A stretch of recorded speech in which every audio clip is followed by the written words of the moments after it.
But if you do want to get outside, you could even roll the windows down today if you wanted to. It's mild and warm. Yeah, it is so nice. I mean, we made it into the 50s in Salt Lake City. Most areas along the Wasatch Front in the upper 40s. Our normal high this time of the year is right around 37 in Salt Lake. So we are way above the norm at this point, and we have good air quality to go with it. Just a great day to get outdoors in general, and even hiking not so bad because we've had so much rain that it's washed away a lot of the snow that was left even in some of the shady spots in the lower elevation. So this is what it looks like right now. Our high today officially 53, but the record 60, so that will stand another year. Our low this morning was 43, which is warmer than our normal high. Normally lows should be right around 22 degrees, but our record there for lows for this day, 18 below. That's hard to even wrap your head around at this point. Here's what it looks like out there right now from our Intermountain camera. A great view of Mount Olympus there, and look at that blue sky. Lots of clear color out there, or clear air out there, I should say. 52 degrees, west winds coming in at 7, and the humidity at 41% right now. Temperature wise, it does get quite a bit colder down in Provo. We're at 38 degrees there, but we did make it into the mid 40s earlier this afternoon, so already starting to see the drop there.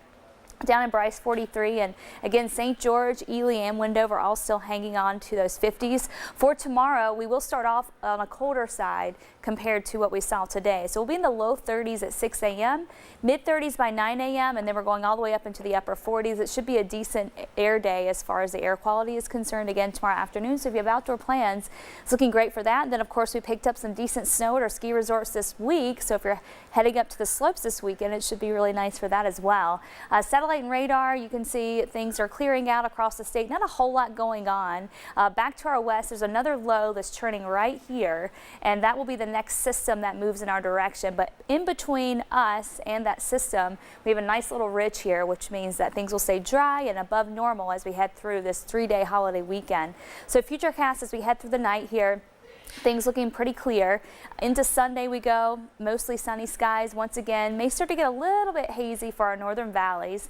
And then by Monday we're still staying pretty dry, though we may have a system coming in from the northeast that could bring in a few little showers out towards Vernal and Evanston and a little more cloud cover. But that would be about the extent of it. Monday is still looking like a really decent day, but a backdoor cold front could bring in some changes to the northeast corner there.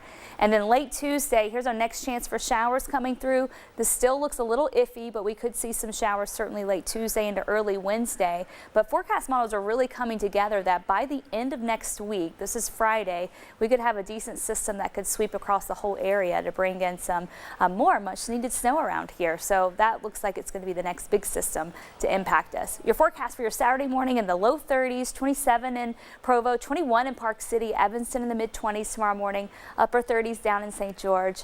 For your Saturday afternoon, we'll see a lot of sunshine, mid to upper 40s for the Wasatch Front, upper 30s in Park City and Evanston, and near 60 down in St. George. And then for your Sunday, we'll start in the 20s and then we'll top out there in the 40s to mid 50s down in St. George. So your 7-day forecast for southern Utah looking pretty quiet here. Highs stay around 60 through Sunday, then upper 50s for most of next week. And in northern Utah, temperatures will stay in the 40s.